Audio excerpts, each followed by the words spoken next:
천공이라고 해서 책까지 썼잖아요. 천공이 가서 그 현장에 가서 지금 관절을 만든 건 천공의 영향력에 의해서 됐다라고 하면서 마치 국정이 천공에 의해서 좌지우지되는 것처럼 그렇게 썼지 않았습니까? 제가 보기에 천공이 무속인이니까 그렇지 저 같으면 당장 소송 걸겠어요. 천공이 소송을 걸 거예요. 내가 언제 거기 갔었느냐라고. 아니 그럼 무속인의 인권은 그렇게 무시되어도 좋은 겁니까? 일반적인 국민들 눈높이에서 봤을 때는 천공이나 백제건 교수나 저는 거기서 거기일 거라고 생각을 합니다. 왜냐하면 일단 첫 번째로 그렇게 당당했으면 과거에 의혹이 있었을 때 명쾌하게 설명을 했으면 될 일입니다. 근데 거기에 대해서 대통령실이 고발까지 하고 굉장히 길길이 날뛰면서 사실이 아니다라고 부정을 했는데 저는 그게 결국에 좀 국민을 기만한 게 아닌가 싶어요. 자, 한 주간의 쟁점이 될 이슈들을 패널들의 직감으로 예측해보는 시간이죠. 월요일의 코너 한판 직감. 오늘은 이 두 분과 함께합니다. 먼저 김용태 국민의힘 전 최고위원 어서 오세요. 네, 국민의힘 김용태입니다. 네, 박성민 더불어민주당 전 최고위원도 어서 오세요. 네, 안녕하세요. 예, 천공이 아니라 백제건이었다. 예, 약간 인사가 짧아서 제가 당황했습니다. 예. 저는 심플하게 하는 거 좋아합니다. 네, 네. 제가 진행이 처음이라. 지난 다시 얘기 이어가면요. 천공이 아니라 백제건이었다 이렇게 지금 되고 있는 거 아닙니까? 지난 3월 육군참모총장 공관에 다녀간 것이 역술인 천공이 아니라 백제건 사이버 한국외국어대학교 겸임 교수로 알려지면서 여야 간에 좀 공방이 치열해지고 있습니다. 국민의힘에선 백제건 교수가 풍수지략의 최고 권위자다. 김정숙 여사뿐만 아니라 이재명 민주당 대표 부부와도 만난 적이 있다. 민주당 몰아세우고 있는데요. 자, 첫 번째 주제, 풍수지리학자가 관저에 출입한 건 천공만 아니면 문제가 있냐 없냐 이렇게 한번 살펴보도록 하겠습니다. 일단 민주당에서는 대통령 관저를 선정한 것이 개인이 부동산을 둘러보러 다니는 것도 아닌데 중대한 국정사안을 풍수지리가의 조언을 들어서 결정한다는 것 어느 도단이다. 대통령실의 해명을 촉구했는데요.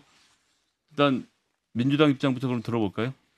네, 일단 민주당 논평으로 나온 대로 이제 중대한 국정 현안에 대해서 특히 이제 국민의 예산이 쓰이고 또 대통령의 이 안전과 직결될 수 있는 사안, 그러니까 국가의 안보와도 연결될 수 있는 사안에 있어서 이 풍수지리가가 개입했다라는 것. 그리고 그 사실을 은폐하려고 했던 것 아닌가 이런 의혹이 제기되고 있는 현상은 굉장히 심각하다라고 보여집니다. 그러니까 과거에 그 천공 개입 의혹이 터졌을 때 대통령실이 나서서 역술인의 개입 의혹은 공무원과 국민에 대한 모독이라면서 고발을 주도한 바가 있었잖아요. 근데 이제 와서 지금은 이제 천공이 아니라 백제건 교수라고 밝혀졌는데 이분이면 그럼 괜찮냐? 저는 그런 질문을 드리고 싶고 사실 풍수지리라는 학문에 대해서 뭐 호불호는 다 갈릴 수 있을지언정 어쨌든 국가의 공적 사안에 있어서 사람들이 한편으로는 신뢰하고 또 한편으로는 신뢰하지 못하는 그런 자의적 잣대 그리고 개인적인 잣대가 작용하는 거는 좀 옳지 않은 행위인 것 같다라는 게 이번 논란을 보는 제 생각이었습니다. 자, 김용태 최고위원도 한 말씀. 일단은 저희 국민의힘 주요 지지층인 이제 보수 기독교 우파 세력들한테는 이제 그다지 좋은 평가는 못 받을 것 같습니다. 그리고 그러니까 일단 이 문제를 좀 논하기 전에 저는 풍수지리학을 과학으로 볼 것인가 말 것인가에 대한 좀 컨센서스가 있어야 되지 않나에 대한 생각도 있고요. 나누어서 좀 평가를 해볼 수 있을 것 같습니다. 그러니까 풍수지리학을 만약에 과학으로 본다면 물론 전 볼 수 있죠. 역대 정권들 대부분의 정권들이 풍수지리학을 봐왔고 공적 영역이라고 이제 말하더라도 이제 물론 공식적인 어떤 위원으로 위촉해가지고 조언을 받을 수도 있다라고 생각해요. 다만 과학으로 본다면 그러니까 천공 의혹이 처음 나왔을 때 왜 정부에서 초기 대응을 그러니까 이 천공이 아니라 이 백제건 교수였다, 뭐 풍수지리학가였다라고 말하지 않았는가에 대한 좀 초기 대응에 대한 아쉬움은 있어요. 이 의혹이 계속 확대 재생산에 대한 것을 정부가 초기 대응을 잘 못했던 것 아닌가. 만약 과학으로 본다면 그렇게 생각할 수 있고요. 만약에 이 풍수지리학을 과학의 영역과 무속의 영역 어디 중간 지점에 있는 것을 본다면. 조금 이제 당황스럽죠. 왜냐하면 국정 기조가 그동안 달라지니까요. 저희 정부가 처음 출범할 때부터 내세웠던 것이 반지성주의와의 어떤 싸움이었습니다. 어떤 우리 정부는 과학적이고 합리적이고 이성적이고 논리적인 근거에 뒷받침해서 국정을 운영하겠다는 것을 여러 차례 국민들께 말씀드렸었고 사실 최근에 어떤 민주당의 후쿠시마 오염수 사태에 대한 것, 또 양평 고속도로에 대한 의혹에 대한 것과 관련해서도 민주당발의 어떤 근거 없는 괴담이다, 선동이다 하면서 과학과의 싸움을 제가 프레임을 해왔거든요. 그런데 만약에 풍수지리학을 그 무속과 과학의 중간 지점을 보게 된다면 사실 여태까지 저희가 취했던 스탠스와는 조금 다른 스탠스가 되는 것 같아서, 그러니까 이것은 이제 과학으로 볼 것이냐 안 볼 것이냐를 좀 저희가 좀 이야기해야 좀 나올 것 같습니다. 장 변호사님, 풍수지리학은 과학입니까? 제가 말씀드리겠습니다. 과학이 아니라고 생각하고요. 물론 저도 어디가 대단히 뭐 풍수지리학적으로 좋다더라, 정치인들은 또 그런 걸 많이 본다라고도 하죠. 대권 꿈을 꾸는 분들은 부모님 묘를 이렇게 했다더라 저렇게 했다더라, 그럴 수 있다라고 생각합니다. 저는 관절을 선정할 땐 그래서는 안 된다라고 생각합니다. 일단 민주당이 걸고 있는 의혹에 대해서 주술 프레임이라고 그랬죠. 이준석 전 대표가 한 말이 딱 맞다고 생각합니다. 풍수지리를 대동했는데 그게 주술이 아니면 뭐냐고 대묻더라고요. 그러면 천공은 뭔가 이력도 불투명하고 그러니까 아니고, 이분은 석사학위도 있고 박사학위도 있으니까 대동해도 된다는 겁니까? 그렇다면 왜 출입처에 그 기록을 남기지 않았습니까? 이 부분은 대통령이 살게 되는 관저라는 건요, 대통령의 안위와 경호는 대한민국의 안보와도 직결되는 사안입니다. 주먹구구식으로 여기가 터가 좋네라고 해서 선정될 수 있는 게 아니에요. 국민 세금도 엄청나게 들어가고요. 지금 말씀드린 대로 상당히 여러 요소와 대한민국의 안위와 연결되기 때문입니다. 주먹구구식으로 주술에 기대어서 국정을 이렇게 했다는 한 단면이 드러나는데 대담하게 고발까지 했습니다. 대통령실에서 허위 사실을 유포한다고요. 허위성은요, 기본적으로 허위에 대한 인식이 있어야 됩니다. 마스크를 쓰고 있었다고 하죠. 밑으로 수염이 나온 인상, 아마 식별하기 어려웠을 겁니다. 그런데 그것을 허위 사실이다, 지금 그래서 천공이 아니라 백적원으로 나왔기 때문에 본인들이 떳떳하고 당당하다, 그걸 국민들이 그대로 수용하실까요? 그렇게 떳떳하면 아까 짚어주신 대로 왜 처음부터 밝히지 못했습니까? 네. 저는 도저히 이해가 안 되는데, 그거는 그 논리는 정말 이해가 안 됩니다. 왜냐하면 아니 천공이라고 해서 책까지 썼잖아요. 천공이 가서 그 현장에 가서 지금 관절을 만든 건 천공의 영향력에 의해서 됐다라고 하면서 마치 국정이 천공에 의해서 좌지우지되는 것처럼 그렇게 썼지 않았습니까? 제가 보기에 천공이 무속인이니까 그렇지, 저 같으면 당장 소송 걸겠어요. 천공이 소송을 걸 거예요. 내가 언제 거기 갔었느냐라고. 아니 그럼 무속인의 인권은 그렇게 무시되어도 좋은 겁니까? 그리고 처음에 천공 때문에 무슨 김건희 여사가 뭐 누구에 의해서 계속 영향을 받고 있는데 결국 관저 옮긴 것도 천공에 의해서 옮긴 것이다라는 식으로 모든 걸 몰아갔지 않습니까? 근데 그게 사실이 아닌 걸로 밝혀졌잖아요. 그러면 일단 그 사실이 아닌 것들에 대한 사과부터 하셔야 돼요. 저희가 좀 과했습니다. 천공이 아니었습니다. 그런데 라고 물어보면 모르겠어요. 근데 지금 그럼 천공 아니면 괜찮아? 라는 식으로 논점을 확 바꾸고 있는 거 아닙니까? 이건 잘못된 거라고 생각하고요. 그리고 풍수지리학자들 옛날에도 많이 다녔습니다. 왜냐? 우리 서울대 지리학과 최창조 명예교수도 풍수하시는 분이잖아요. 언론 방송에도 많이 나왔고 신문에 글도 많이 썼습니다. 백재권 씨도 마찬가지예요. 여러 글도 썼었는데, 그리고 실제로 대학에는 뭐 풍수지리학이라는 게 있어서 석사, 박사까지 주고 있어요. 저는 뭐 그것에 대해서 학문적 근거가 있느냐 없느냐를 말할 정도의 어떤 능력은 안 됩니다. 하지만 오랫동안 우리나라에서 그런 부분들에서 지관을 보면서 묘지를 쓰거나 그 YS 때 민족 정기 바로 세우기 한다면서 그때 공무원들과 함께 풍수지리학자들을 데리고 가서 산에 어디를 보니까 저기에 뭐가 말뚝이 박혀 있을 것 같다라고 하면서 대대적인 수색 작업을 벌인 적도 있고, 대통령의 묘소가 무슨 알을 포함한 형인이 뭐니 하면서 그 풍수지리학자들 다니면서 그런 것들을 쓴 적도 많이 있어요. 그리고 예를 들면 우리 등산하시는 분들은 다 시산제 할 때 어떻게 합니까? 북어 머리 갖다 놓고 돼지 머리 갖다 놓고 절해요. 그거 진짜로 뭐가 있어서 그렇게 하겠습니까? 그러면 회사 이동할 때 어디 이사 갈 때 똑같은 일들을 합니다. 그거 과학적 근거 없어도 그냥 심리적으로 그래 계속 해오던 거니까 라고 하면서 하는 겁니다. 그러니까 여기서 일의 본질은 뭐냐면 천공이라는 사람이 갔느냐 안 갔느냐, 그게 팩트로 제일 중요한 거예요. 그 팩트가 깨졌어요. 그랬으면 이거 잘못했습니다. 근데 다른 사람이 왔는데 다른 사람은 뭐가 문제가 있죠. 이렇게 얘기하시면 그건 받아들이겠어요. 그건 논란이 될 수 있어요. 근데 지금 천공이라고 주장했던 것들에 대해서 기본적인 팩트가 깨졌는데 거기에 대해서 아무런 이런 방구 사과를 하지 않고 있어요. 그건 문제입니다. 사실 언론에서 하고 있는 지적과 질문은 결국 이건 것 같아요. 처음에 왜 당당하게 밝히지 못했냐. 그거 천공 아니다. 백재권 교수다. 모셔다가 이렇게 물어봤는데 무슨 문제냐라고 되받아치면서 문제를 해결하거나 아니면 그 국방부 장관 같은 경우에도 명단에 없다라고 하고 있었다라고 하면 해결됐었을 문제일 것 같은데 그런 부분에서 여당의 좀 대응이 엇갈렸던 건 어떻게 평가들 하시는지도 궁금해요. 여당의 대응이 부적절했던 부분이 있을 수도 있는 것 같아요. 확실히는 잘 모르겠습니다만 하지만 제가 만약에 당사자라면 내가 왜 그걸 다 너한테 해명을 해야 되지? 내가 이걸 해명을 하면 또 그거 말고 또 있을 거 아니야? 이렇게 계속 공격을 할 거 아닙니까? 내가 사실관계에 대해서 뭐 법정에선 당연히 그런 거 아닙니까? 입증의 책임을 문제를 제기한 사람이 하는 거고 나는 방어권을 행사할 수 있는 겁니다. 내가 왜 그 거짓된 주장에 대해서 미주알 고주알 거기에 다 해명을 해야 되는 거죠. 그래서 소송을 제기했지 않습니까? 그러니까 그건 결국은 나중에 지금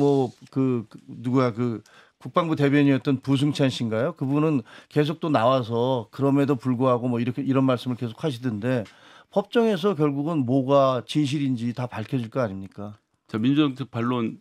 네, 근데 저는 일단 뭐 천공 의혹을 제기했던 데 있어서 어쨌든 사실관계가 틀렸으니까 그 부분은 인정할 수 있다고 생각을 하는데요. 근데 사실 일반적인 국민들 눈높이에서 봤을 때는 천공이나 백제건 교수나 저는 거기일 거라고 생각을 합니다. 왜냐하면 일단 첫 번째로 그렇게 당당했으면 과거에 의혹이 있었을 때 명쾌하게 설명을 했으면 될 일입니다. 근데 거기에 대해서 대통령실이 고발까지 하고 굉장히 길길이 날뛰면서 사실이 아니다라고 부정을 했는데 저는 그게 결국에 좀 국민을 기만한 게 아닌가 싶어요. 드러나지 않을 거라고 생각을 했던 거죠. 왜냐하면 출입 기록까지 다 은폐를 했고 국방위에서 국방부 장관도 출입 기록이 없다라고까지 이야기를 했기 때문에 결국에는 이 관저 선정에 있어서 민간인의 개입 사실 자체를 대통령실이 은폐하려고 했던 것 아닌가라는 의혹을 첫 번째로 제기를 하고 싶은 거고 두 번째는 풍수지리를 믿냐 마냐 이걸로 논쟁을 하면 저는 끝이 없다고 생각을 합니다. 그게 얼마나 권위 있는 학문인지 뭐 얼마나 역사성이 깊은 전통인지 솔직히 관심 없습니다. 제가 관심 있는 건 이것에 대해서 국민들이 어떻게 생각할까 하는 그 눈높이를 좀 생각을 해보셨으면 좋겠어요. 사실 풍수지리를 믿는 분도 있지만 단순한 미신이라고 생각하는 분도 있습니다. 뭐 일종의 뭐 기분 전환이라고 생각하는 분들도 있을 거고 비과학적인 잣대라고 생각하는 분들도 분명 있을 거라는 거죠. 근데 이 관저 이전 문제는 사실 국민의 세금이 들어가는 문제라고 앞서서서 말씀을 드렸고 이 관저 부지를 선정하는 과정에서 윤석열 대통령께서 당선인 신분으로 직접 뭐 육참 공간을 사용하겠다라고 브리핑까지 해놓고 한 달이 지나서 갑자기 그 관저 이전 TF에서 다른 데를 쓰겠다라고 이야기를 하다 보니까 그 과정에서 졸속 문제가 불거지면서 나왔던 얘기들이기도 하거든요. 그럼 그 과정에서의 투명성 문제도 지적할 수밖에 없고 이 대통령과 관련된 그러니까 한 나라의 국가의 정상과 관련된 어떤 중대한 결정 사안에 있어서 이런 국민들이 사실은 신뢰할 수 없는 또는 공감하지 못하는 이런 잣대가 비과학적 잣대가 쓰인다는 게 문제라는 거죠. 다음 주제로 넘어가 보겠습니다. 윤석열 대통령 장모 구속 처가 리스크 끝이냐 시작이냐 좀 이게 뭐 논란이 많이 벌어지고 있습니다. 민주당은 재판 과정에서는 물론이고 법정 구속됐지만 봐주기 수사다. 사기죄로 기소하지도 않았다. 최소한 3년에서 5년은 징역형을 받아야 된다. 이런 입장을 표명하고 있는데요. 장윤미 변호사께서 네. 한번 좀 사안 정리를 해주실까요? 네, 저는 민주당에서 말하는 선고형이 너무 낮다라는 주장에는 공감하지 못하고요. 다만 수사가 굉장히 부실했다. 그 결과로 형이 낮게 됐다라는 지적에 공감합니다. 왜 그러냐면요. 실명을 얘기해도 되면 이 윤석열 대통령의 장모 최은순 씨는 그 양평 일대 땅을 대대적으로 사면서 재산을 증식하는 과정을 거쳐왔습니다. 유형을 나누자면요. 일단 같이 사업을 하는 사람을 물색한 다음에 나중엔 다 틀어지죠. 지금 이 도촌동 땅, 성남의 도촌동 땅을 매입하는 과정에서도 그랬습니다. 공매로 나온 땅을 사려고 했던 거예요. 그런데 이때 같이 사업을 논의했던 게 안모 씨이란 사람이랑 같이 이 사업을 영위해 나갑니다. 그러면서 실제로 큰 대출, 왜냐하면 최현순 씨가 본인 돈을 많이 들이진 않거든요. 부동산을 매입하고 이런 데 있어서는. 내가 땅을 샀으니 이걸 또 어떤 지렛대로 대출을 일으키고 합니다. 그런데 그걸로 제한이 걸리니까 한 4차례에 걸쳐서요. 4차례에 걸쳐서 340억 원의 통장 잔고가 있는 것처럼 위조된 서류를 하나를 꾸며냅니다. 그리고 대출을 받죠. 그렇다면 아마 법조인 100이면 100, 이 사안을 수사할 때 어떻게 검찰이 어떤 죄명으로 기소할 것이냐. 문서 위조가 들어가지만요. 문서 위조는 실무에서 크게 처벌하지 않습니다. 벌금형 나오거나 집행유예 나와요. 그러면 궁극적으로 문서 위조를 수단으로 해서 원했던 금전을 편취하고자 했던 겁니다. 대출을 일으키고자 했던 게 궁극적인 목적이거든요. 사기죄로 기소하는 게 맞는 겁니다. 사기죄로 기소하지 않았죠. 그리고 기소 여부도 굉장히 늦게 됐습니다. 왜? 이것은 최은순 씨가 또 이 안모 씨라는 동업자와 틀어지면서 증인으로 나섭니다. 그때 본인이 선서를 하고 한 그 발언 중에 위조 사실을 실토를 해요. 그렇다면 범죄의 단서를 검찰은 인지했던 겁니다. 수사하지 않았죠. 나중에 이 고발 조치가 이어지니까 수사했습니다. 사기는 아예 빠졌고요. 그리고 이 재판 과정 중에 재판부가 계속 물었다는 겁니다. 왜 안 씨를 문서 행사죄로 기소하고 그랬을 때 최은순 씨를 누락했느냐, 뺐느냐. 그리고 그 밖에 입증되지 않은 많은 부분에 대해서 소명할 것을 성명 준비 명령을 내렸습니다. 검찰 답변하지 않았습니다. 상당히 이례적입니다. 그럼에도 불구하고 봐주기가 아니었다. 검찰은 국민들이 이런 수사 과정 지켜보고 있다는 거 명심해야 됩니다. 자, 여기에 대해서 여당에서는 어떻게들 보고 계시는지 이야기 좀 이어서 들어볼까요? 그러니까 저는 대통령께서 그 공약하신 대로 그러니까 하루빨리 전 특별감찰관을 임명하셔야 된다라고 생각해요. 그러니까 대선 때 그 선거 과정을 좀 반추해 보면 여당 저도 이제 당 그때 지도부였고 대통령 윤석열 대통령 그 당시 후보 경선 캠프에서 참여하셨던 분들조차도 사실 그 당시 후보 리스크는 이제 김건희 여사 리스크라든지 아니면 처가 리스크로 이제 귀결된다라는 말씀들 많이 하셨었거든요. 대통령께서는 오랜 시간 공직 생활이 있었기 때문에 어떤 리스크가 있다기보다는요. 그러니까 그럼에도 불구하고 어떻게 하겠습니까? 그 대통령께서 결혼하기 이전에 여사와 관련된 일들이 굉장히 많았고 물론 이제 장고증명서 같은 경우 위조 같은 논란 같은 경우는 결혼 이후였던 것 같은데 한번 다시 확인해봐야 될 것 같지만 그 결혼 이후에 되게 짧은 시간 이후에 일어났던 일이고 그러니까 대통령의 잘못이라는 것이 아니라 어쨌든 대통령이 되셨고 그렇다면 국민께 어떤 본인이 어떤 처가에 대한 문제에 있어서는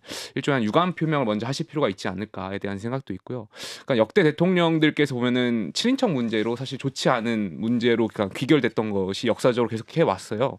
그러니까 대통령께서 잘하고 잘 못하시고를 떠나서 어쨌든 이 친인척 관리 문제는 늘 상존할 수 있는 그런 리스크이기 때문에 저는 특별감찰관을 임명하는 것이 정권을 보호하기 위한 그런 제도 아닐까에 대한 생각이 있습니다. 어쨌든 이제 특별감찰관도 임명해야 되고 관련돼서 대통령 유감 표명도 필요하다 이런 입장도 말씀하셨는데 사실은 이 친인척 문제가 대통령 임기 시작 이후에 벌어진 일도 아니고 그리고 네. 지금 현재 재판부가 이걸 좀 구속을 시킬 정도로 어떤 의미에서는 법이 공평하게 진행되고 있는 거 아니냐, 집행되고 있는 거 아니냐라는 또 의견도 나오고 있는 거죠. 저도 그렇게 생각하는데요. 이게 과거에 이제 YS나 DJ의 그 자제분들이 구속 사몽 비리로 이제 DJ 때는 구속이 됐었고 김현철 씨도 구속이 됐었는데 그건 명백하게 권력형 비리였잖아요. 아버지가 대통령이라는 것들을 그 힘을 믿고서 그거를 통해서 여러 가지 불법적인 그 재산 증식이라든가 부정부패를 저질렀기 때문에 구속이 된 건데 이 사안 같은 경우는 대통령이 되기 훨씬 이전에 있었던 일이고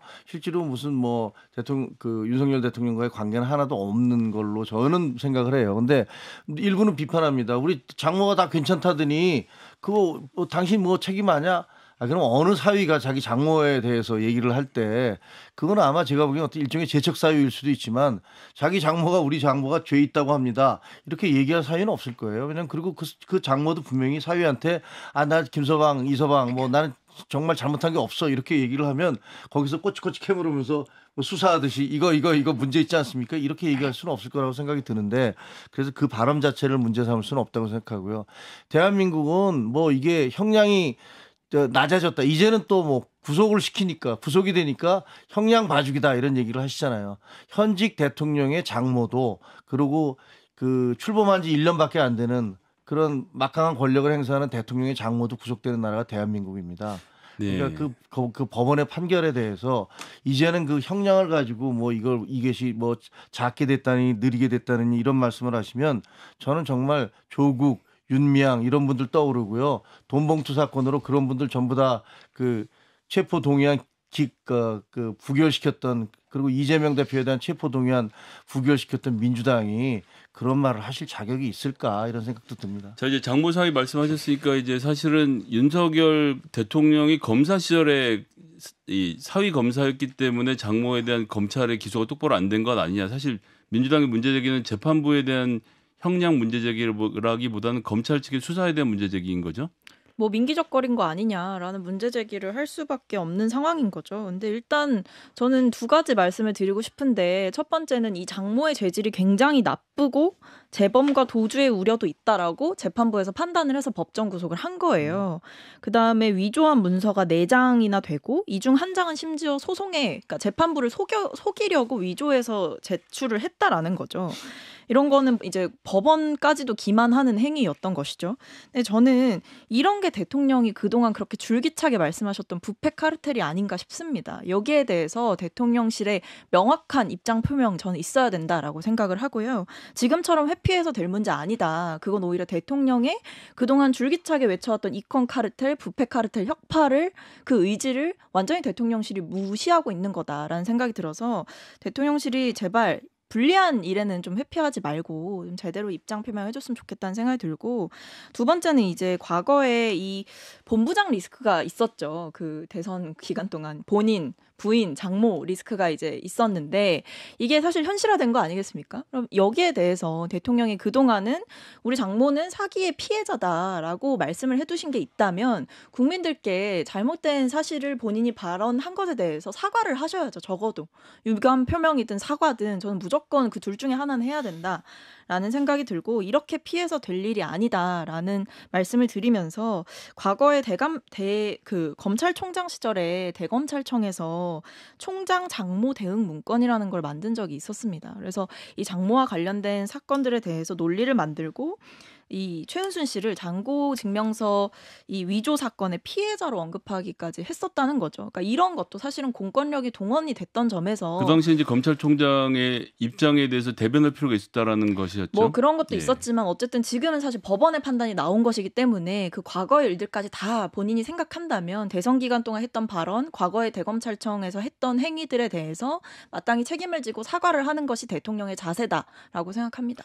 자, 우리 김영태 최고위원님 그 대통령실의 입장을 이제 민주당 계속 묻지 않습니까? 그리고 네. 지난번에 김건희 여사 1심에서 무죄 나온 건과 관련돼서 대통령 입장 발표도 있었고 이번에 좀 어떻게 움직이는 것이 맞다고 보십니까? 그러니까 이 문제가 저는 뭐 대통령의 문제라고 이제 도의적으로는 볼 수 있어도 직접적으로 대통령의 잘못은 아닌 것 같아요. 아까 말씀드렸듯이 결혼 전에 있었던 일들이 대부분이고 그래서 어쨌든 하지만 대통령께서 과거에 말씀하셨던 것도 있었고 대통령이 되셨기 때문에 여기에 대해서는 대통령직을 수행하는 분으로서 국민께 유감 표명은 저는 하실 필요가 있다고 생각합니다.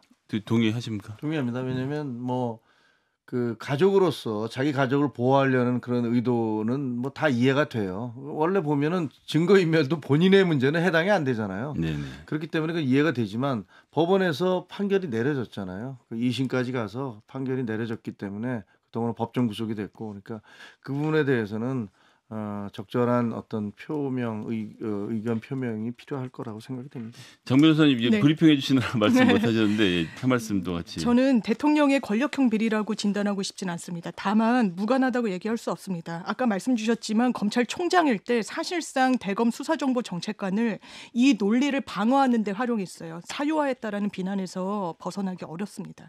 100억 원 잔고증명원을 위조한 건 왜 냈냐면요. 본인이 계약금이 물려 있었거든요. 그 부분을 찾아오기 위해서는 법원에 설명을 했어야 되는 거예요. 제가 이 사업을 계속할 수 있는 재력이 있었습니다. 없었거든요. 잔고가. 100억을 꾸며서 재판부에 낸 겁니다. 상당히 이례적이에요. 이런 사람 보기 어렵습니다. 그런데 본인이 법정 구속될 때 굉장히 언성을 높였다라고 하죠. 반성하지 않는 겁니다. 거기에 대해서 대통령이 언급할 때라고 생각합니다. 예, 뭐 이번 주제는 그런 정도에서 짚어보면 될 것 같고요. 세 번째 이슈죠. 넘어가 보도록 하겠습니다. 자, 이제 더불어민주당 이재명 대표 다시 사법 리스크 한가운데 서는 분위기입니다. 대북 송금 사건에 연루돼서 구속 기소됐던 이화영 전 경기도 평화부지사 검찰 조사에서 이 대표에게 보고했다는 취지로 기존 입장을 번복하는 보도가 뭐 검찰발인지 어딘 정확하게 알 수는 없지만 이제 몇몇 보수 언론 통해서 단독 보도로 흘러나왔고요. 그러고 나서 이화영 또 부지사가 직접 자필로 해서 변호사에게 전달했던 내가 입장을 번복했다는 것은 사실 무근이다 라는 입장문까지 내놨습니다. 이렇게 되니까 거꾸로 여권에서는 이재명 대표가 뭔가 회유한 것 아니냐 협박한 것 아니냐라는 문제 제기까지 나오고 있는데요. 이화영 부지사가 그러니까 진술을 번복했는지 여부는 사실 지금 밝혀진 건 없죠. 정확히는 검찰에 가서 그런 진술을 했다는 보도가 있었고 그 보도에 대해서 부인한 상태인 점을 좀 짚어놓고요. 자, 이재명 대표는 여당의 그런 공격에 대해서 반대로 검찰의 회유, 압박 또는 언론 플레이를 의심하고 있는 상태인데 이 문제 어떻게 여당에서 먼저 한번 짚어볼까요? 그러니까 이게 검찰 회유설이냐 뭐 민주당 회유설이냐 지금 놓고 싸우고 있는 것 같은데 저희는 이제 언론을 통해서 정보를 보다 보니까 저희도 진실을 알 수가 없다 보니까 좀 헷갈리는데 저는 뒤로 생각하면은 상식적으로 좀 생각이 들 것 같아요. 그러니까 그 김성태라는 분이 결국에는 300만 달러를 준 거 아니겠습니까? 예, 쌍방울 대표요. 예, 그래서 결국에는 그것이 이제 이재명 방북 경비라는 명목이라는 것이 여러 차례 언론을 통해서 또 검찰 진술에서 밝혀졌었기 때문에 수령증도 뭐 끊어졌다는 것으로 알려져 있고요. 그러니까 그것만 놓고 본다면 그러니까 김성태라는 분이 결국에는 이재명과 이재명 사이에 이화영 전 부지사가 있는 것이고 이화영 전 부지사가 여기서 만약에 말 잘 못하다 보면은 자기가 독박 쓸 수 있는 상황이 오다 보니까 아무래도 좀 번복한 것 아닌가 검찰을 통해서 말하는 것이 좀 사실에 더 가깝지 않았을까에 대한 상식적인 생각을 좀 해볼 수 있지 않을까. 어쨌거나 조금 전에 저희가 유튜브를 통해서 보여드렸는데 자필 진술서 내용에서는 그런 진술을 한 적이 없다라고 완강하게 지금 얘기를 하고 있는 상태죠. 예. 그렇습니다. 이 사건은 비교적 간단하게 볼 수도 있습니다. 이 말을 했는지 안 했는지는 앞으로 재판 과정에서 그대로 드러날 거예요. 그런데 김성태라는 사람을 중심으로 한번 생각해 볼 필요가 있습니다. 300만 불, 500만 불은 지금 이화영 전 부지사의 진술이 바뀌었다는 보도는 없고요. 이제 300만 불과 관련해서 대북에 대한 그러니까 북한 방문에 대한 대가로 줬다는 거예요. 이 돈이 한 40억 가까이 됩니다. 김성태라는 사람은 철저하게 돈을 중심으로 움직인 사람입니다. 기업이 지금 이재명 당시 경기지사가 북한에 갔을 때 어떤 걸 북한이 하겠다고 했냐? 보도에 따르면 벤츠도 대동해야 되고 헬기도 띄워야 된다라는 거예요. 거기에 대한 대가로 40억을 줬느냐? 이 기업이 과연 그 돈만으로 갔을 것인지 의문이 됩니다. 왜냐면요.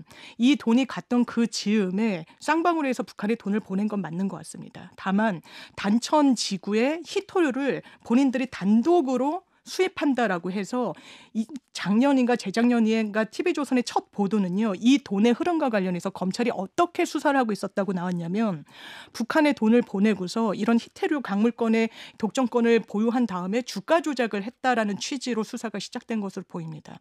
왜냐하면 기업은 돈이고 이 사람은 전력이 있는 사람이거든요. 주가 조작에. 그렇다면 이 돈을 자기들이 기업의 주가 조작을 위해서 썼다라고 말하는 것과 정치권과의 연결 또 이 부분은 검찰의 입맛에 부합하기도 하죠. 그렇다면 어떤 선택을 했을 것인가도 열어놓고 봐야 된다는 겁니다. 왜냐하면 40억 원이라는 돈이 단순한 방북 대가로 가기는 비교적 크고 그 당시에 쌍방울로서는 그런 이슈가 있었고 실제로 주가가 많이 떠서 큰 수익을 얻기도 했거든요. 그렇다면 뭐가 진실에 부합할 것인지 과연 이재명 당시 경기도지사, 현 민주당 대표를 겨냥하는 데까지 어느 정도나 실체를 갖고 접근할 수 있을지 지켜봐야 된다. 검찰의 당시 수사 내용은 뭐 이런 거죠. 쌍방울의 김성태 대표가 남북경제인연합회 단둥에서 만나서 뭐 이런저런 얘기 나눈 끝에 800만 불, 한화로 한 100억 원 정도 되는 돈을 북한 측에 건네줬고 뭐 돈이 들어간지 여부에 대해서는 정확하진 않고 김병기 의원 같은 경우는 100억이 지금 북한으로 들어갔는데 국정원에서 모르고 있었다고 한 거 국정원 문 닫을 일이다라는 얘기까지 하고 있는데 여하튼 그 사실 여부를 떠나서 그 돈을 보내고 북한이 희토류 관련돼서 쌍방울에게 독점적인 권한을 주겠다라는 사실로 한국에서 주가가 이제 1,500억 정도인가요? 부풀었다라고 검찰은 기소가 됐던 것인데 이제 민주당의 주장은 그러신 것이고 그렇게 교섭은 했지만 그 과정에 이재명 대표의 방북도 포함해서 진행한 것이다. 좀 여당 이렇게 보고 계시는 거죠? 그렇죠. 근데 그 북한하고 우리는 무역 거래를 할 수가 없어요. 없죠. 네. 네, 희토류를 준다 그러면 그 희토류를 뭘로 받을 겁니까? 지금 대북 아무런 모든 무역 거래가 전 세계가 다 중단하고 있잖아요. 쌍방울만 들어가서 뭘 받겠다는 거예요. 그 얘기는 그 이재명 그 아마 김성태 씨가 그랬다는 거 아니에요? 이재명 대표가 대통령이 될 거라고 믿었다는 거 아닙니까? 그러면 이재명 대표가 대통령이 되면 이런 모든 관계를 풀어줘서 내가 지금 이제 여기다 투자도 하고 또 방북도 시켜드리고 나를 평가를 해줘서 그럼 내가 때 돈을 벌 수도 있겠지. 뭐 이런 생각을 하셨을 수는 있겠어요. 그게 상식적으로 합리적인 거 아닙니까? 그 북한과 거래를 한다고 어느 기업이 북한과 감히 거래를 하겠습니까? 막강한 정치적 권력과 손잡지 않았다면 뭘 믿고 거기다가 거래를 하겠어요. 그러니까 이게 이재명 대표가 여기 개입되지 않고서는 쌍방울과 이화영과 북한의 그런 거래 관계를 설명하기 어렵다고 저는 생각을 해요. 그 말씀은 김성태 대표가 이화영 부지사를 통해서 이재명 지사까지 확인을 받았기 때문에 이런 과감한 투자를 할 수 있었다. 당연하죠. 그리고 거기다가 이제 300만 달러를 갖다 그 방북 그 대가로 준 것은 그래야 대통령 될 수 있다. 도대체 한국의 대통령 후보들이 왜 북한에 갔다 와야지 대통령이 되는지는 잘 모르겠습니다만 만약에 그 내용이 사실이라면 국민들로서는 복장이 터질 일이죠. 근데 어쨌든 그런 식으로 돼서 800만 불이 넘어갔는데 지금 논란이 되는 건 이화영 씨의 그 진술의 사실 여부 아니잖아요. 번복이잖아요. 근데 처음에 번복하다가 그다음에 나중에는 뭐 검찰 어디서 취재했는지 모르지만 하여튼 검찰 발에 따르면 검찰 발이겠죠. 그다음에 이거는 그 이재명 대표도 알고 있었다고 했다가 다음에 다시 부인했다는 거 아닙니까? 근데 이게 부인한 요 과정에 뭐가 있냐면 이 보도가 나온 다음에 그 부인이 이화영 지사의 부인이 민주당에다 탄원서를 냈어요. 그래서 읽었지 않습니까? 탄원서는 왜 민주당에다 냅니까? 검찰이나 법원에다 내는 게 탄원서예요. 근데 민주당에다 냈어요. 네. 민주당에 내서 그걸 읽었고 그다음에 부인 일부에서는 부인도 만났다고 그러는데 부인과 지인들이 이화영 부지사를 만났다는 거 아니에요? 그러고 난 다음에 자필 거부 부인하는 또 자필 그 편지가 나왔어요. 그러면 누가 봐도 이거는 이 보도가 이렇게 나오니까 민주당이 화들짝 놀라서 부인에게 얘기를 했고 부인이 탄원서를 써서 민주당에 줬고 민주당이 그걸 발표한 다음에 부인과 지인들이 가서 설득을 했고 그래서 다시 역탄원서가 나왔구나. 이렇게 생각할 수는 있죠. 근데 진실 여부는 결국 법정에서 밝혀지겠죠. 네, 좀 논점을 바꿔서요. 그 이재명 대표 지금 쌍방울 건 관련돼서는 조사를 받은 적이 없었습니다. 앞으로는 어떻게 상황이 좀 달라질 거로 예측하시는지 민주당 쪽부터 입장을 좀 들어볼까요? 물론 뭐 예측하기 어려운 영역이긴 합니다. 수사라는 영역이. 그런데 제가 봤을 때에는 검찰은 아마 이 이화영 전 지사의 진술을 토대로, 그러니까 바뀐 그 진술을 토대로 이재명 대표와의 그 연관성, 그러니까 이재명 대표가 그 방북 대납에 대한 사전 인지 또는 사전 공모 이런 가능성을 좀 근거를 삼으려고 했던 것 같아요. 이화영 전 지사를 통해서 결과적으로는.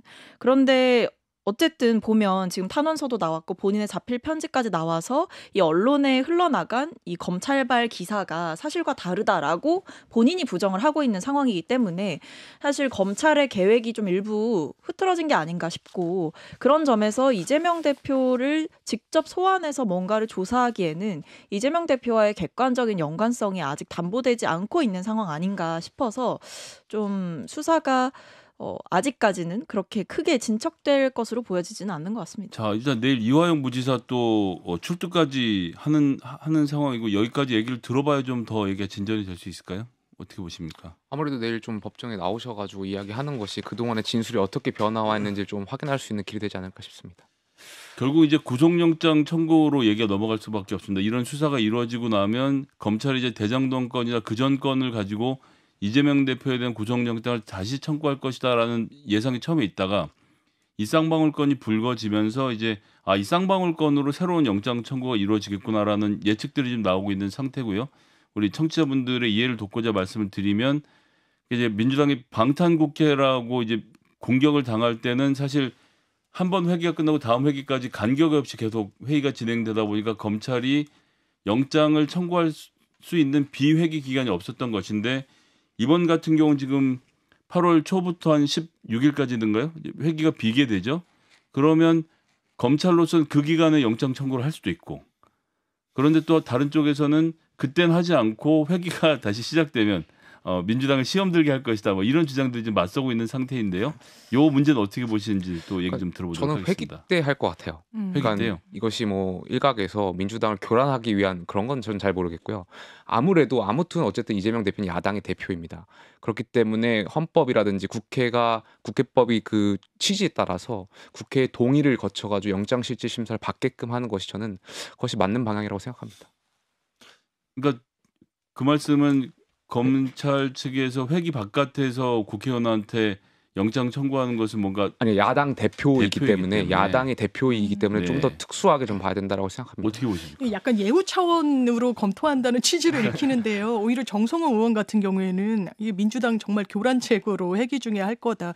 왜냐하면 뭐 정당한 영장 청구 아니면은 뭐 단서를 달아가지고 불체포 특권 포기하겠다 그랬잖아요. 근데 그건 그래서 이제 민주당 입장이고 그렇죠, 민주당 이재명 입장이고. 대표는 무조건 그렇죠. 응하겠다고 하셨잖아요. 예. 입장이 좀 다르지 않나요? 그런데 이제 어쨌든 본회의에 무기명으로 표결에 붙였을 때 어떻게 나올지는 또 장담이 안 되는 부분이 있다 보니까요. 이게 이재명이라는 개인의 정치인의 의도와 다른 결과가 전 나올 수도 있다라고 보고 만약 다른 결과가 나온다면 그러니까 다시 한번 뭐 방탄이다 뭐 이런 결과가 나온다면 민주당은 또 경랑에 휩싸일 수 있을 거라는 생각이 듭니다. 그 부분까지 노림수로 뭐 검찰이 한다는 거기에는 뭐 100% 동의하기는 어렵지만 그런 수순을 밟아 나갈 수도 있을 것이다. 근데 제가 한마디 좀 덧붙이고 싶은 게 북한에 돈이 갔다는 거잖아요. 이게 제3자 뇌물이에요. 제3자 뇌물이라고 하려면 북한에 돈을 주는 대가로 이 쌍방울 측은 뭔가 부정한 청탁을 이재명 당시 경기도지사한테 직접 거래를 했어야 되는 겁니다. 그게 요건이에요. 그게 공소장에 들어가야 그러니까 돼요. 변호사님 말씀 이제 네. 법적으로 요건을 그렇습니다. 완성하려면 쌍방울이 이재명 맞습니다. 도지사로부터 얻어야 될 구체적인 이익이 있어야 된다. 실질적인 부정 청탁이 뭔지가 규명돼야 됩니다. 문장으로 들어가야 돼요. 그게 지금 비어 있습니다. 그냥 방북에 대한 대가로 갔다라고 하는데 그걸로 공소유지할 수 없습니다.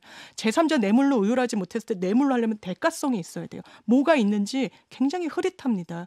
그런데 이 부분이 언론에 나오고 대대적으로 한다. 저는 영장 칠 수 있다고 봐요. 왜냐하면 제3자 뇌물 법정형이 1억이 넘으면 무기징역형까지 선고가 가능한 굉장히 형이 높거든요. 그러면 검찰로서는 이렇게 법정형이 높은 사안에 대해서는 영장 청구를 기계적으로 또 해오기도 했으니까 할 텐데 아마 공소유지 저는 어려울 거라고 자, 봅니다. 김정엽 위원님 아까 전에 그 말씀하셨던 이제 히토류 개발도 그렇고 이제 이재명 대표가 앞으로 잘 됐을 경우 실제적인 이득이 들어올 것이다라는 입장이셨던 거잖아요. 이 제3자 뇌물죄에 대한 주장은 좀 어떻게 들으셨습니까? 아니 뭐 그거는 정확한 그 내용을 잘 몰라서 말하기가 좀 그 조심스러운데 그 포괄적 뇌물죄도 그렇고요. 대부분 그 나중에 내가 큰 대가를 올 것을 예상을 하고 어떤 행위를 했을 경우 그것도 다 뇌물죄에 해당할 수 있잖아요. 네. 그래서 지금 장 변호사님이 변호사니까 저보다 훨씬 더 법률 지식이 많으실 것 같아서 제가 그건 잘 모르겠습니다만 그냥 그 이전에 했던 것만을 기준으로 보면 장래 수익을 예상을 하고서 거기에 대해서 투자를 하고 거기에 대해서 도움을 준 거라면 그게 왜 뇌물죄가 해당하지 않는지는 잘 모르겠습니다. 그리고 제가 보기에는 이거 영장은 이화영 그 부지사의 진술이 없이는 치기가 어렵다는 생각이 네네. 들어요. 그럼 본인이 김성태 씨는 계속 줬다고 얘기를 하고 그 이러한 이유로. 근데 전달자가 지금 이화영인데 이화영 씨가 처음에 줬다 맞다 그 말이. 그렇게 된다면은 이게 본인이 아무리 부인한다 하더라도 이건 악우가 맞는 거잖아요. 네. 근데 지금 중간에서 고리가 지금 왔다 갔다 하고 있기 때문에 흔들리고 있기 때문에 이거를 확정을 해서 영장을 청구하기가 쉽지가 않고 그리고 영장을 청구한다 하더라도 아까 김영태 전 최고 얘기대로 야당 대표를 만약에 비회기 기간에 체포영장을 발부를 해서 데리고 가면 아마 그 지지자들 아마 서초동에 모여서 거의 뒤집어질 겁니다. 자, 박성민 최고위원 짧게 하나 여쭤보면 만약 기명으로 한다고 하면 투표를 한다고 하면 좀 분위기 어떨 것 같습니까? 이재명 대표는 뭐 난 가서 조사 받겠다고 하고 기명 투표를 한다. 아, 저는 참 예측하기 어려운 부분인데 제가 봤을 때는 이재명 대표의 리더십이 발휘가 된다면 기명으로 투표를 하면 아마 다들 체포동의안을 가결을 시키시겠죠. 그러니까 당대표의 의지를 존중하는 차원에서 만약에 그 리더십이 전체에 다 공감을 얻게 된다면 저는 뭐 체포동의안 가결을 할 수도 있을 것이라고 생각합니다. 자, 영장 청구도 안 되는데 이런 얘기를 따지긴 좀 그런데 원래 이게 한판 직감 코너가 원래 예측하는 코너지 않습니까? 한판 분석으로 바꿔야 될 것 가결 부결. 같습니다. 가결 부결에 대해서 짧게 한 말씀씩 듣고 마치 가결 부결에 대해서만 돌아가면서 한 번씩 예측해 주시죠. 가정이 가정인데 거기다 답을 안 하고요. 네. 그냥 만약에 뭐 시간이 없습니다. 오면은 글쎄 부결되겠죠. 저도 부결될 거라고 생각합니다. 민주당의 입장 어떻게 보고 계십니까? 저는 이제 가결을 시켜야 저희가 뭔가 이 그동안 약속했던 거를 지킬 수 있다라고 생각하는데 요즘의 모습을 보면 부결될 가능성이 좀 높아 보이는 것 같아서 걱정입니다. 네. 저는 당위로 가결시켜야 된다고 생각합니다. 자, 한판 직감 여기까지 김용태 국민의힘 전 최고위원, 박성민 더불어민주당 전 최고위원이었습니다. 감사합니다. 좋아요. 구독, 알림 설정.